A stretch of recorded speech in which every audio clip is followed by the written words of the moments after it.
Welcome to another episode of the Nerd Variety Podcast. Everybody cheer. Woo! Cheer now. Yes! Hooray! Like you I mean need it. some time, okay? Yippee! I need time. Yay! Woohoo! No time. The time's now. No, you're thinking no time to die? There's no time for that. That's later this year, but anyway. Yeah. Hello, everyone. It's us, Nerd Variety Podcast, +1. But I'll let you know that I am Josh, and the other host is Hayden Rastafarian Rafferty. I am not, in fact, Rastafarian. Fun fact, I am specifically non-Rastafarian. Okay, well now they know. It's actually the identifier that I use. Well, now they know that. They didn't know it's like not Hispanic. It's the non-Rastafarian thing. Cool. Gosh, I would have let that one slide if she was actually Rastafarian. But And you want to hurt. and we have our other host, Hayden. Nope. Sorry. Yes, I'm just showing up twice. That's my clone over there. No. We have Hannah, Purple Haze, Hogan. Okay, I accept this. Yeah. Okay. You didn't even start the song. Come on. I know, I didn't. I was thinking of the... No, I mean, Hannah didn't. This is on her. She got the nickname. Isn't there a beer? Anyway. Possibly. Yeah. But yeah, those are our hosts. They both have H names, which makes my job a lot harder. Yeah. Sure, a lot harder. And today we are joined by a special guest, my good friend, Matthew Bare Hands Burton. What's up? I will let that one slide because I do use hand a lot, so Because you have bare hands. I guess. I don't He know. is not wearing gloves, so... they are Right, not right. so He's I got guess they are there, so I guess I will let that one slide. Got bare I hands. mean, it's your Second Amendment right, To You're bare thinking hands. of bare arms. Oh, You can have bare arms. It's part of your arm. Oh my God. It's not. Well, I mean, but it's not. It's connected to your arm. I wouldn't call it part of your arm. Yeah, Okay. you got this on yourself, Josh. Yeah, the go ahead. sleeves. Bare arms. Yeah, don't Well, ignore the Rovers. fact that this is flab and not muscle. Now look at my farmer's tan, everyone. I was just thinking.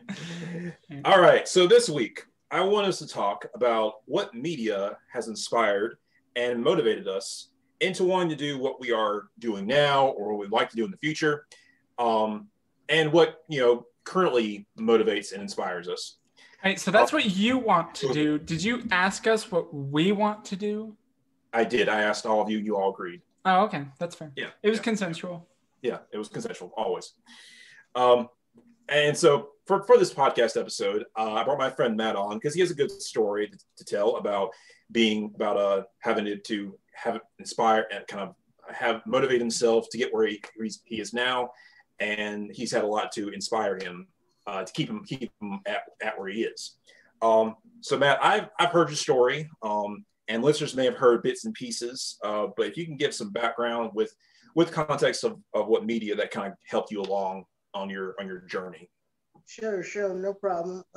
Yeah, I grew up with a disability called cerebral palsy, which is a brain disorder that affects millions of people differently.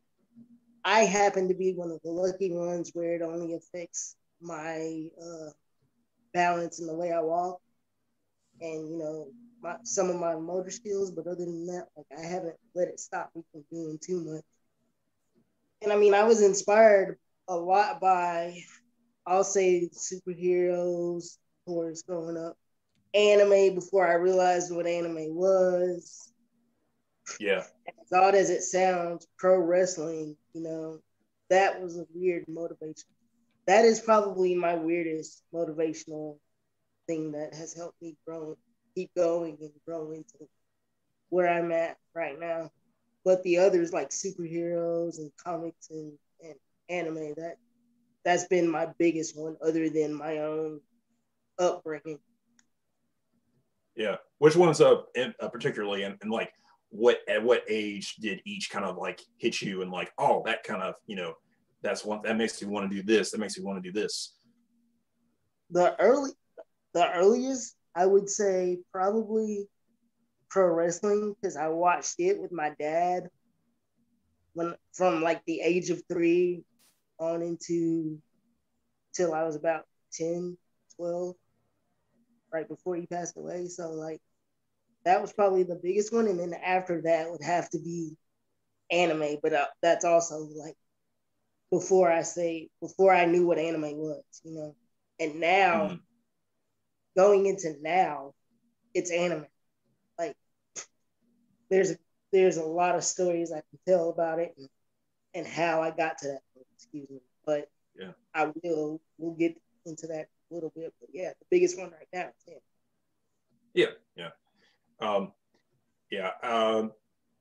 So yeah, definitely. But as far as like getting you to, you know, like wanting to do what you're doing now, as far as because your big one of your big things was getting into sports and athletics.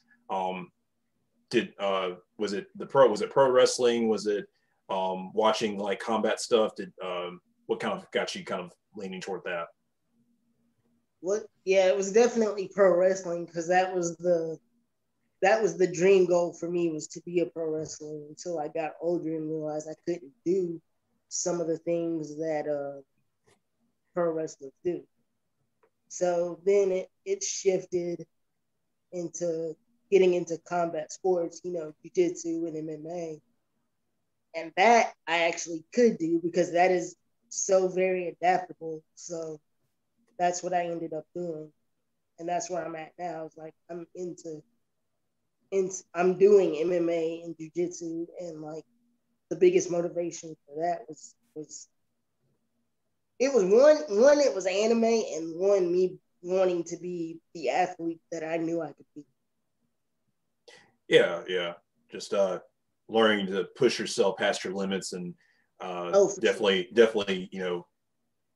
I guess the impression of like, oh, they can do that. They're, watching all these, fight scenes, and, are people trying to, push back or learning to overcome themselves. Yeah, definitely be a big push. I forgot one. Martial arts. Yeah. Martial arts movies was a big one for me because that was also a big one for my dad. Even though at that time watching them with him, I didn't understand it. But as I got older and got into watching them, it's, oh yeah. And then of course you got Power Rangers, Ninja Turtles, things like that growing up. Yeah. That got me interested in martial arts. I just never, thought I could do it until I started doing the MMA and jiu-jitsu. Yeah. What's up? Is there like a specific anime or a specific character that you feel like is one that played a really major role? Am I jumping the gun here, or I don't think he has one though. I really don't think he has one. Okay. Josh, I'm gonna call no, and because you want me to talk about it. Obviously, I mean, you guys can't see this, but I'm wearing a cheetah shirt right now. So Dragon Ball Z was probably my biggest influencer because that was the anime that I was watching before I knew what anime was. I feel like that's true for a lot of people. It is, Yeah. for sure. That was definitely the case for me. There was 3. There was Yu Yu Hakusho, which I love to death. I have watched it 4.5 times all the way through. I can count on my hand that I've watched it 4.5 times all the way through. There was Inuyasha, and then there was Dragon Ball Z. But like I say, that was before I knew what anime was. So I wouldn't even call Dragon Ball Z my first anime. My first anime would be Hakusho. So, because then I figured out what anime was because I watched it late at night with my cousin, and I was like, what is this? This is the coolest shit ever. And so we, but the biggest one for me ended up being Dragon Ball Z because it was the only one that I saw that showed you can get stronger by working hard. You can reach levels you never thought you could. But growing up, like my first major hero, like as far as the medium I was in with the comics and stuff, was Superman. As a little kid, it was Superman because I'm like, he is everything, you know, he's cool. I used to have this Superman chain that I wore all the time. I mean, I've always felt like, I just think it's interesting that you bring up Superman right after the point with Dragon Ball Z, because that's just my thing about Superman. It's like Superman very specifically does not work to get his power or anything. He just has so much power already. See, and that's what I was about to get to, is why I fell off the Superman train. Because growing up as a little kid, you know, 5, 6, 7, I loved Batman too, but I didn't realize how much until I got older. But yeah. Because you know he was the super strong guy and all that, and so that was one of my big inspirations. But like growing up into my teenage years, I won't say that I was rebellious, because I really wasn't. But I did have to deal with my own share of, you know, personal hurt and angst and stuff, as my Yu Yu Hakusho notification. But as I went through, you know, my own teenage personal angst and stuff, you know, I started to realize, oh, Superman's a really, really goody two-shoes for no reason, and the world doesn't work like that. And so, like, I started to gravitate more toward the anti-hero characters like Vegeta, like Hiei, like Sasuke, even though I'm just now getting more and more into Naruto, but because I was feeling that same kind of, especially with Vegeta, because he always felt second best to Goku. And I always felt like I was one step behind because of my disability. So I had to work harder to catch up. So I think that's one of the reasons why I relate to Vegeta, that character, so much. So Hannah, you had some shows, some media that have inspired, motivated you growing up? Yes, you glitched out. Okay, all I heard was "heh," and I was like, I don't know who you're talking about. Oh, I'm sorry. I asked Hannah what shows and media inspired her. Yeah. Well, so it's interesting because it's hard to separate the shows that I watched and how they formed me into who I am with my parents and how they formed me, especially being homeschooled. I spent so much time with my mom that like she has had a huge influence on my personality and how I view the world. And we are a family with generations and generations of teachers. And now I'm a math and science teacher. And I feel like it's partially, there might be something genetic there, or there might be just the fact that like my parents were teachers and I saw them, but it also could have been partially Bill Nye the Science Guy. Bill. Because, oh my gosh, I just lived off of those shows when I was young. I loved them so much. And I think to me, like, the aspect of like science being something that was really fun, and science being something that was everywhere and was in silly things and serious things and little things and big things, I feel like really gave me a love for science and like just how flippin' fun it is. And I feel like that's definitely something that is a huge part of my personality today.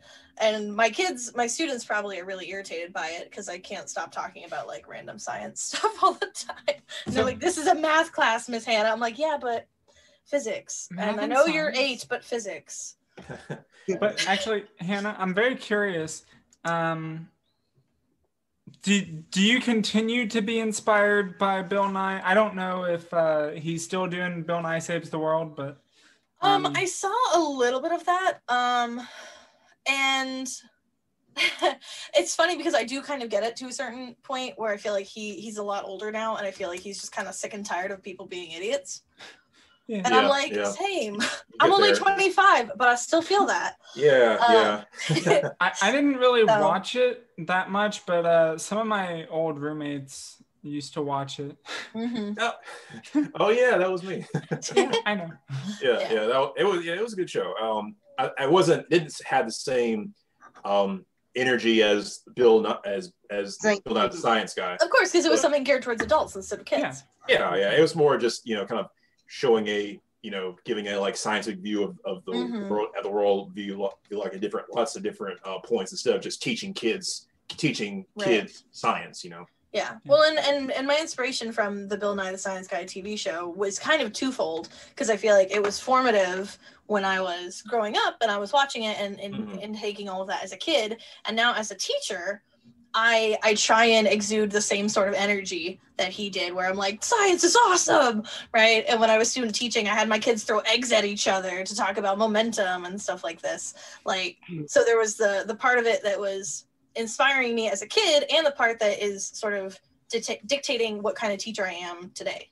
I totally get that, because with teaching kids jujitsu, like you kind of want to bring that animation to it, the energy that Bill Nye say, like you said, Bill Nye. Everybody loves Bill Nye, so like. Teaching, I try to bring that kind of high energy, high pace. So guys, that's it. Good job. Yeah. Even working with the kids that I also work at a gymnastics studio as a conditioning coach. So when they get something right, I try to bring that high energy learned from Bill Nye and other media like Dragon Ball and stuff like that. I try to bring that high energy with it too. Yeah. And there's an element as well of especially working with high schoolers, there's an element of Miss Frizzle that I feel like I bring as well, which is like, I totally expect my kids to think I'm insane, and I'm okay with that. It's fair. It's a fair assumption. Yeah, I mean, yeah. Because when you bring that sort of energy to elementary schoolers, they just like feed off of it, and when you bring that energy to high schoolers, they're like, "This lady is crazy." Yeah, but you remember, do it anyway. You remember, but it makes them remember and keeps it kind of like they have to pay attention. Keep them on your toes. Yeah. Yep. Kids these days. Yeah. Hayden, do you have any media that has motivated / inspired you through your formative years? Yeah. So I feel like this is a bit different from what you guys have been talking about so far, but I mean, for me, it's always been more music that's been inspiring to me, because I don't know, I remember my dad especially listened to a lot of music when I was growing up, a good bit of variety too, and especially getting to when I was younger. I don't remember exactly how old I was when I first discovered Weird Al Yankovic, but like that, him in particular was probably surprisingly inspirational to me. And it was inspirational because it really helped, I think, with me being someone that really needs variety in everything, because Weird Al, like he does parodies, so he doesn't like just do parodies of one particular genre. He does parodies of like everything, so his music is all over the place, and I just thought that was really incredible how creative he could be with other people's styles, other people's songs, stuff like that. And he did a lot of original stuff as well, but just having that and trying to make things funny and just fun, I think was definitely a really major part of something that inspired me, which is why I also find it hard to narrow down like a specific show or anything that inspired me, just because I always look for variety in a lot of things. So I may take a little bit of something from this show, a little bit of something from this, maybe this little bit from a movie. And then of course I pick up inspiration from people around me as well, but that we don't care about that kind of stuff right now. I would say that people. I'd say that Weird Al definitely gives the message not to limit yourself. Right. For sure. For sure. It's okay to be different. It's okay to be weird. I was gonna say, yeah. And it's okay to like try things that might totally fail. Yeah. Don't take things too seriously. Yeah. You know what I find is hilarious? Like growing up, me and all my friends were always looked at the weird ones for watching anime and talk, because there was not a day where we missed where we were talking about what happened on this show and that show as far as all anime pop. And we were always looked at as the weird ones. And now anime is this huge cool thing, and everybody's like, if you don't watch it, it's like, oh, so now you want to see what we were talking about. I definitely feel like I was in sort of the first wave of like gamer girls, because people still don't believe we exist, I think.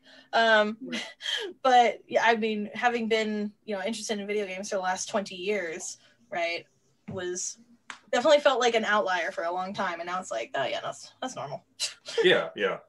Right. You see them all the time. Oh, that was another one too. Video games. Oh yeah, for sure. Got inspired by a bunch of video games that I can't even name off right now because I still play games. And I know Yeah. You can't pick just one that was like, oh, this was the game that made me do it. Like, nah. Like it's the games themselves, it's the systems, it's all. Yeah. The only game that I had written down was Doom 2.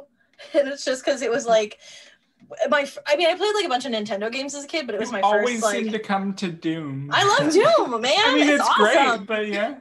But it was one of those games. You like killing demons, and yes. Yeah. Well, it was one of those things, like, again, going back to the whole, like, being sort of one of the first gamer girls, right, was, for a long time, like, Nintendo games have been really approachable as, like, family games, right? Like, everyone kind of plays Nintendo. But to be a girl in the early 2000s, a, like, 8 or 9-year-old who was playing Doom 2 was pretty weird, right? So, but I feel like that early on, it kind of inspired my love of kind of all genres of games. I'll pretty much play anything, to be honest. Yeah.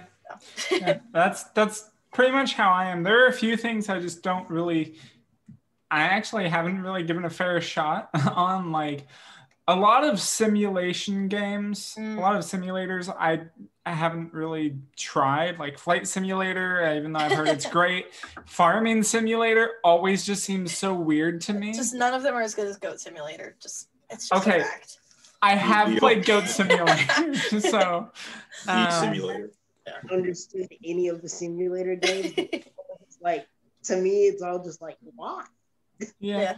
Well, Goat Simulator, you get to experience what it's like to be a goat. Yeah. So. I'm not gonna say they're ever gonna be my favorite games, but I'll play them. The one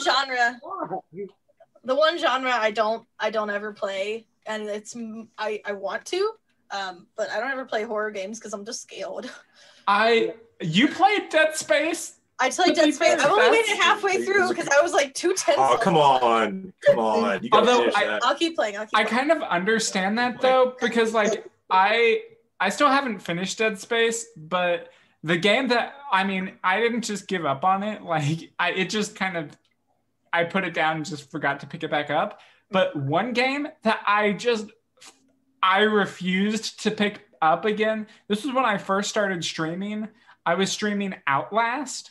Oh gosh, yeah. In October, and I hate that game. See, I prefer not because it's a bad game. It's just it's great. I am so bad at it, and it freaked me out constantly. No, I prefer to ingest my horror with one hand on the spacebar to pause a video, and the other one on my sound.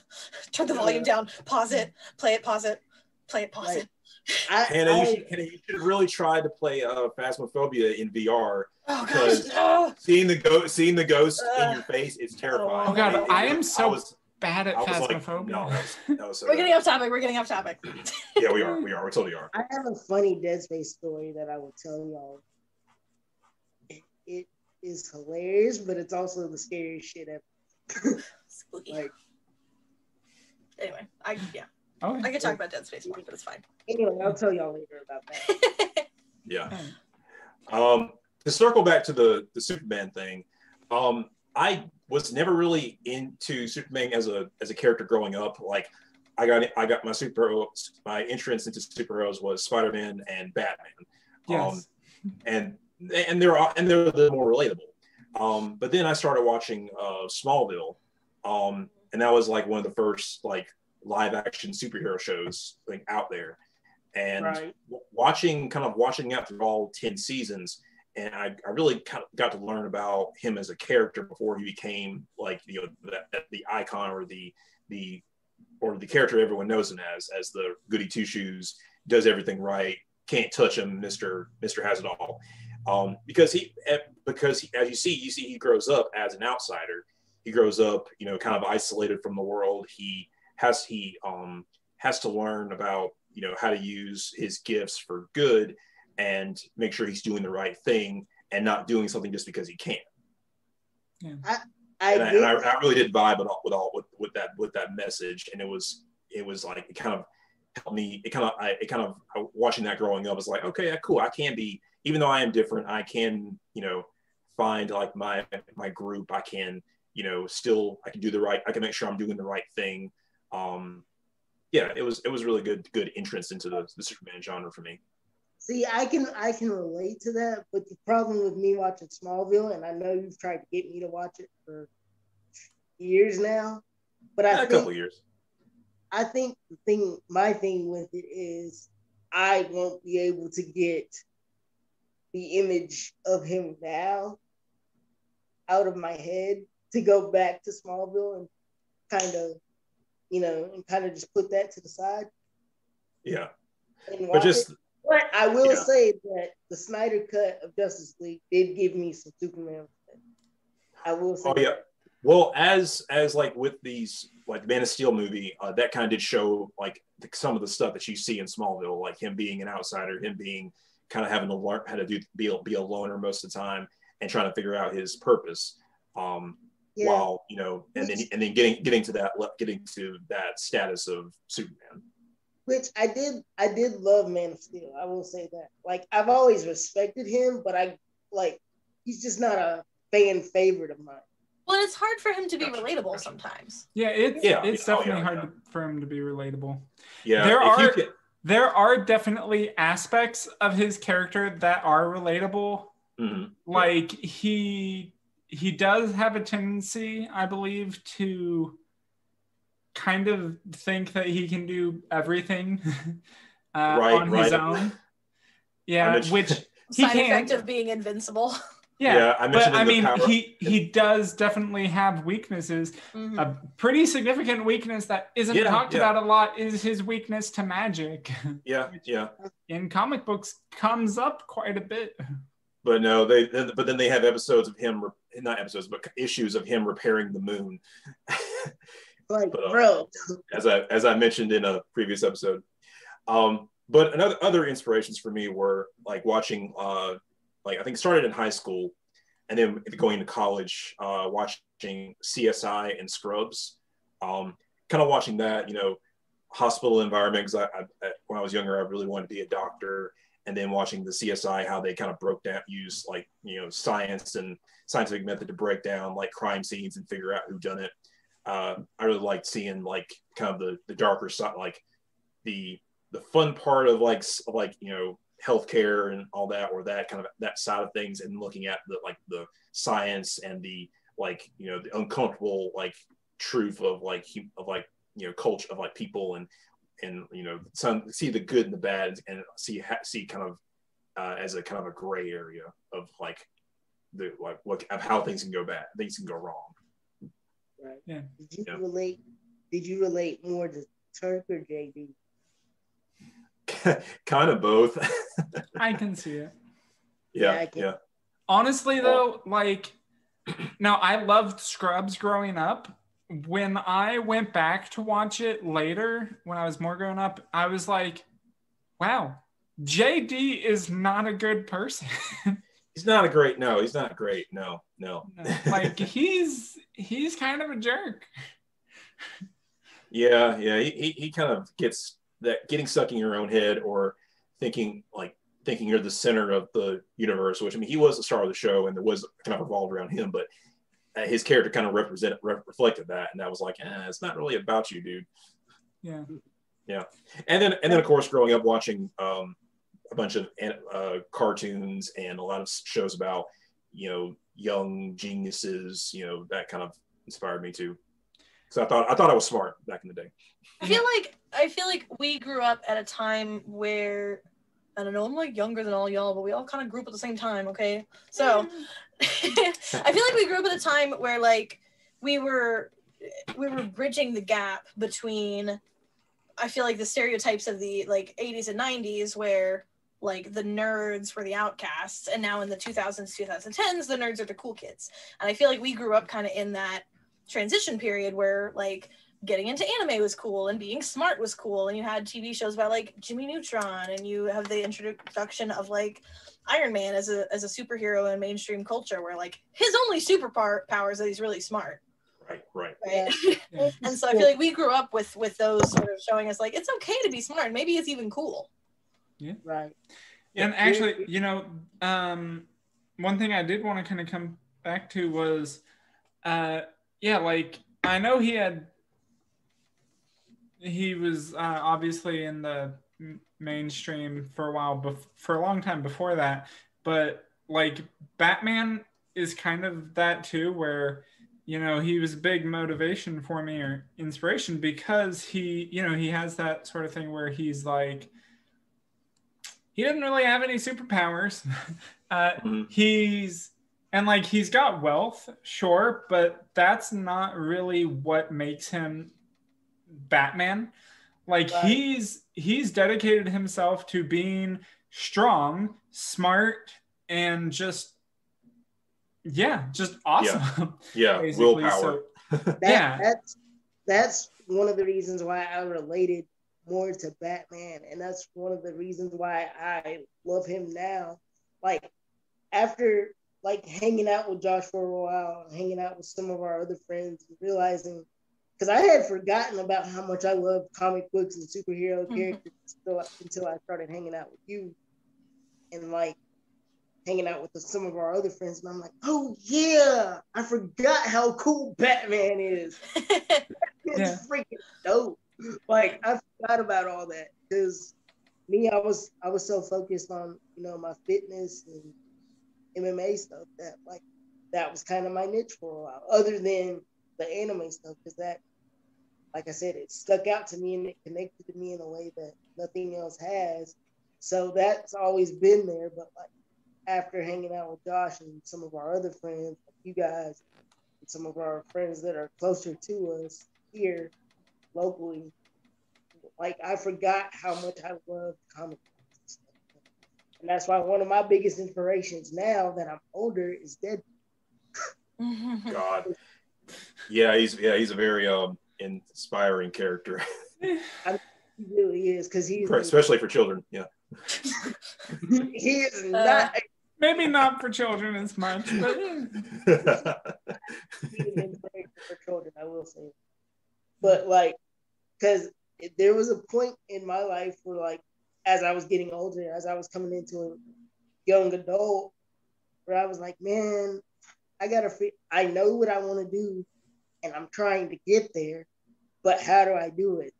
And then playing the Deadpool game and like just following Deadpool media, like comics and all that, it was like, bro, just do it. Get there however you can. Like, as long as you don't go to the extreme of the extreme, get there however you can, and whatever anybody says, screw all that, do it your way. Freaking Deadpool does whatever he wants his way, and he gets the job done. Like, as long as, so reality-wise, for me, it's like, screw how you get there, just get there. And that was kind of what I related with Deadpool. I mean, he also kind of cheats, though. Yeah, he does cheat a lot. But I think the point is he's very like unapologetically himself. Yeah, he is. Yes, exactly. Yeah. That's the point I was trying to make. He is unapologetically himself, and like, and sometimes to get certain things done in life, you have to do that. You have to be unapologetic. You can't be afraid of what other people are going to say about it. Exactly. Yeah, exactly. Right. Yeah. Like, there's this. For my, what was it, Josh? My 26th birthday, I don't remember exactly. Deadpool movie. 20. Oh yeah, well, 2016. That's when Deadpool came out. Yeah.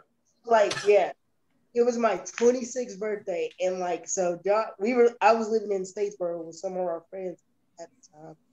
So Josh comes down from Atlanta to come hang out with us for my birthday, and that entire week, I went bananas. I tried to go as Deadpool as I could, without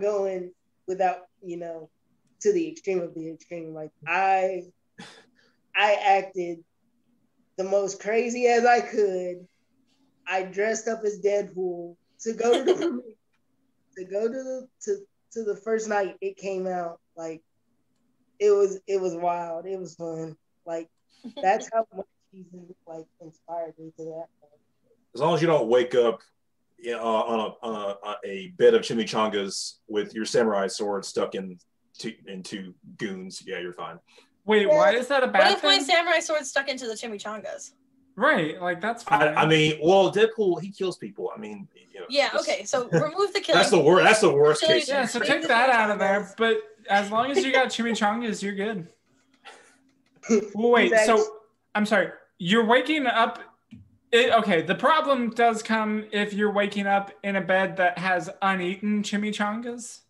Yeah. If you're waking up in a bed of uneaten chimichangas and you killed someone, they're just not as good reheated. Yeah, no, they're not. No, and you gotta get like legit chimichangas, not like the frozen ones that you buy. Fun fact: I never ate a chimichanga until I saw. I don't think I've ever eaten a chimichanga. I probably have. Oh my I don't gosh, know. you guys are the worst. I feel like I have. Yeah. Well, we're getting low on time. I did want to try to bring it back to what kind of stuff that we watch, listen to that inspires us, motivates us now.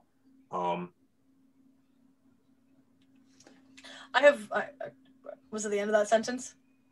Yeah, that was the end of the sentence. Okay, cool. I have one that has inspired me ever since I first learned about her, and she still does. Every time I watch her movie, I'm like, heck yes, girl.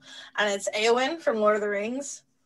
To me, she's just like nice, the absolute like feminist icon, because she is powerful and strong and doesn't listen to people who are like, you're a girl, we don't think you should go and like fight in this war. She's like, no, I'm fighting for my people.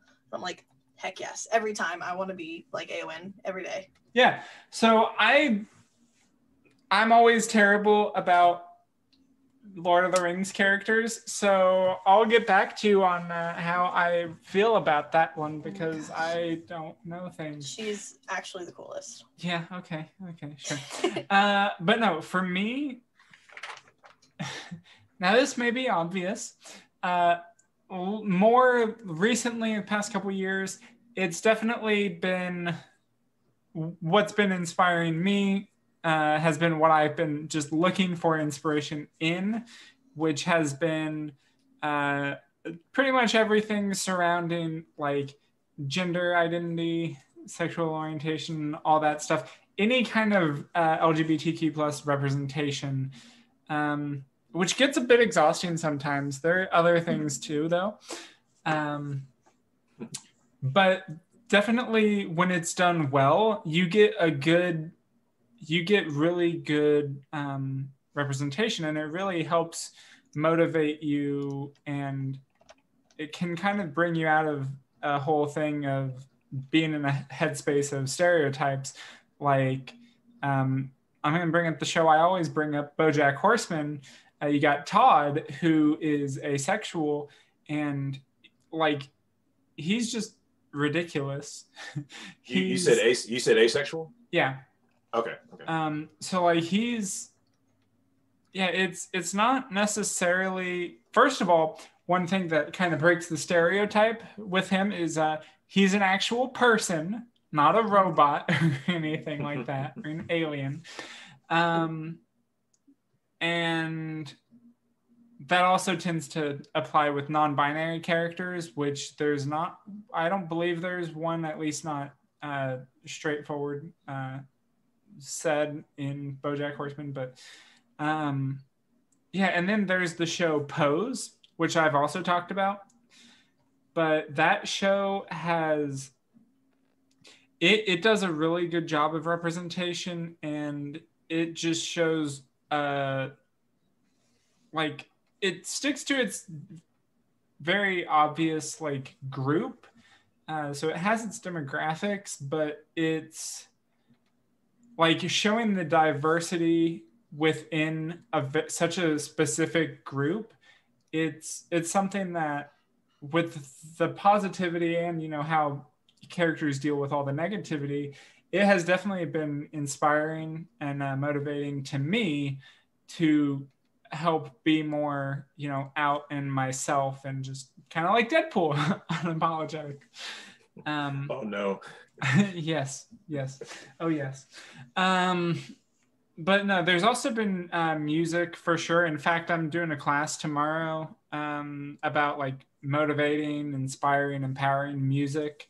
So I have some that I actually just heard this week that really that I'm really feeling. So but I'll just leave it there. Cool. Matt, what's got you kind of inspired, motivated now that you're older?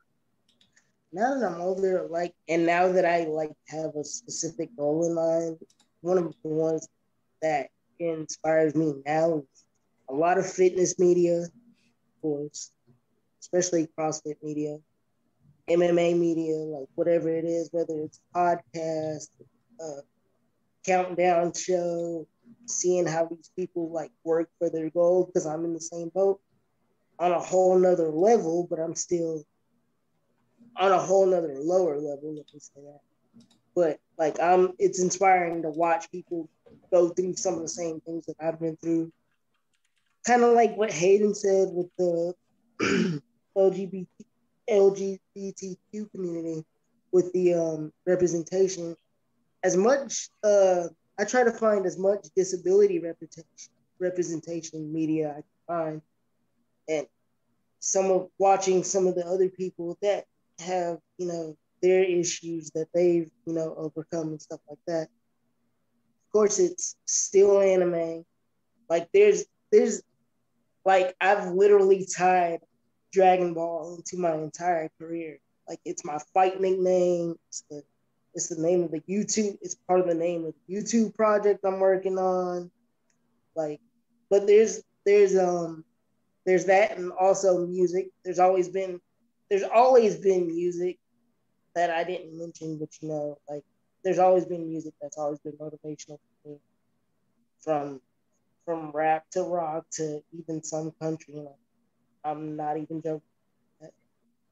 But so there's, you know, it's all different kinds, but the main ones right now are fitness and anime. It's crazy to me though that like Dragon Ball has always been the main one, but like there's ones now that I relate to even more, like My Hero Academia, which I actually got Josh into. Yeah, that's true. He did. I'm really glad he likes it, but yeah, I just recently started it. It's good. It's so good. It's so good, man. It really is. Yes. But like that one I relate to so much because, you know, Deku, in his world, 80% of the population has a superpower. He doesn't, so he's struggling trying to figure out how to get to it. And it's like I relate to that so much because I have a disability. I'm not supposed to be doing the fight stuff. I'm not supposed to be doing any of that. Like I shouldn't be capable of it. But I'm doing it and I'm there. So like I can relate to that so much. But ironically, he's not even my favorite character in that show. Yeah. So Toki's my favorite. It makes sense. Yeah. Yeah. I still think Deku cries too much, but yeah. Yes, he cries too much, but that's a whole other topic. That's one of the things in the drinking game I do with that show. It's drink whenever he cries. Die! Don't do that. There's also no. Some of these are ridiculous because there's also take a drink whenever he mumbles. which he also does quite often. The only time I've ever like fallen down, I fell down the stairs a few months ago because I was drunk. Because we were doing like a Lord of the Rings drinking game, and it was like every time they zoom in on the ring, every time Legolas says something obvious or looks off into the distance, it was a great time. But yeah, I fell down the stairs just a little bit. Sounds like a time. We did a pro giving wrestling. people ideas. We did a pro wrestling drinking game. Oh no! A couple months ago, and that was pretty bad too. But like, Aiden, I don't want to see you leave this room too soon. If you freaking drink every time Deku cries, that's literally not nearly as bad as the other show that we do just before or after. Me and my friend do, because we do BoJack Horseman, and two rules that are the worst are basic. You take a drink whenever anyone says the main two characters' names. And that right there is like every 5 seconds, basically. I feel like I need to like make a disclaimer for myself in case any of my like students' parents ever hear this. I was only drinking at home with my family. We do not condone. No. Be responsible. Unless you're over 21 and you're doing it responsibly. Be responsible. Exactly. I only fell down like 4 stairs. It was fine. Only 4. It's fine. It's fine. It was fine. And my husband almost caught me. Depends on what you landed on. In safe places. Her husband. Yeah. Pad everything. No, pat everything. Just put Patrick on everything. But no, that's my husband. Yeah. Patrick's everything. Yeah. Okay, Josh. Yes, me. Well, from watching it back when it was airing, and then I make attempts to rewatch it every so often, is a show we talk about a lot on this show is Avatar: The Last Airbender. Yeah. What's that show? Not be inspired by Avatar: The Last Airbender. I know, right? I don't understand the appeal of it. Oh my god. Yeah. Join the club, man. I get enough hate with this from you guys anyways. I'm just gonna ignore it this time. Let's just move on. Anyway, I don't even know let's suppress our anger, release the negative emotions, negative chi we're all feeling here. Gotta open our chakras, let go. Yeah. Let the bad energy flow out of your body. Let the hate flow through you. You're not allowed to talk. No. Okay, anyway, as I was saying, watching it now, watching it back then, I was like, oh, this is cool. They got this wild fantasy world they built. I love all the kung fu element, manipulation they have intertwined with it. This show was like awesome, and I watched it till the series ended. And recently, I like bought the show and I rewatched it, and then I just rewatched it again in the beginning of this year because after this past year, I kind of needed some motivation or some inspiration to start out 2021 right. We're watching it as a family right now, all 8 of us. Every week we get together and watch it. That's awesome. My Uncle Iroh's wisdom to start. Oh my gosh, yeah. My parents are watching it for the first time and they love it. Prince Zuko, do the right thing. Do the right thing, Zuko. Drink tea when you are confused. Amen. Stop. But no, like I remember you watching it and how and then it continued into Korra for you, right? Yeah. Because I remember we watched the finale together and how hyped we were and how sad we were that it was over. Because it was like, man, there's so many things that you can, unpack from these shows. Yeah. But watching Avatar and like watching it now is more of like I can definitely vibe with the spiritual aspects of it and the some of the themes that it has. Like you have these kids trying to find their way in a diverse world of people that live in different countries, and they're all divided by their individual cultures, but they can learn to come together to fight off in the Fire Nation, which is trying to take over members in their own communities that are resorting to evil acts to get to what they want, or to think they think they're doing the right thing, but they're causing more death and destruction. And just learn about finding peace and balance within yourself.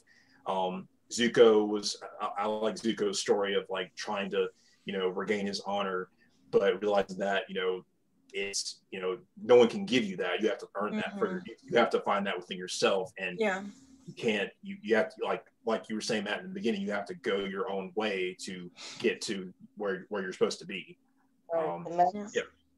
That's one of the reasons why I related to Zuko's story as well. Yeah. I think a huge message from Avatar that everyone needs to hear right now is that just because the leaders of a group of people are misguided or evil or whatever does not mean that all the people who fall under their rule are the same way. Exactly. Right? I love the fact that like they show the humanity of the people in the Fire Nation all the time, even though the Fire Nation is painted to be like this huge negative force. Like not everyone there is bad. They're all just doing the best they can, same as we are. People need to hear that these days. Yeah. Definitely. Most definitely. Yeah. Respect people, find peace, find inner peace, and be, make some good friends.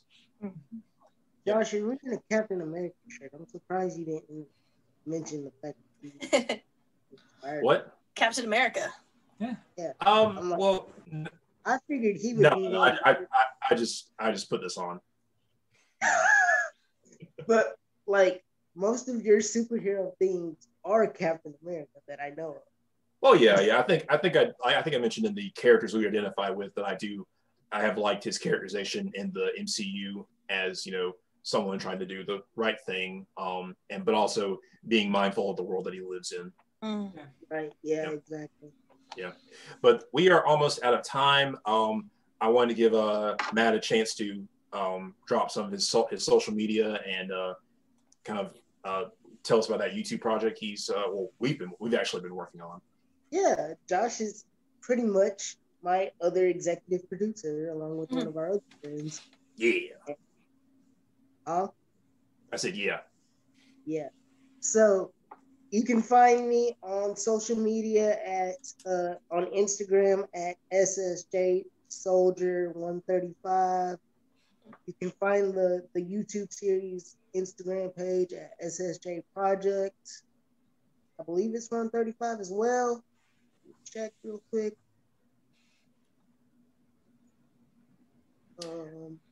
You can find me on Snapchat at MattyNice125. That's MattyNice 125. Facebook is just my name, Matthew Burton, with 2 T's. And I think that's all of them. And all of the socials. And you can send him a carrier pigeon, to where he lives too. Do not yeah. So what's going on next week or next time we record? Or next episode? Time. So in the past we talked about I think at some point we talked about actors, or was it actors we changed our mind about? Yeah, we talked about actors we changed our mind about.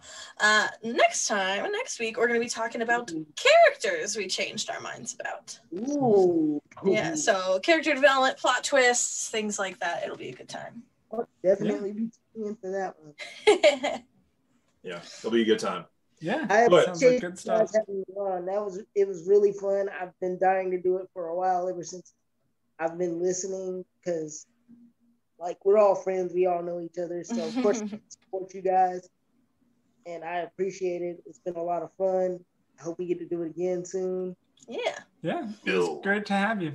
Yeah, well, you've officially requested to be on Anime Part 2, so you can school all of us. So we'll see if we can make that happen. School is strong. Is it though? Yes, because as much as I say that I'm an anime head, because I am, like I only know the specific ones I know. Like so. Yeah, well, I think you'll help balance out our conversation. But that does it for this week. We'll see you all soon. Until then, nerd out. Nerd out. Yeah.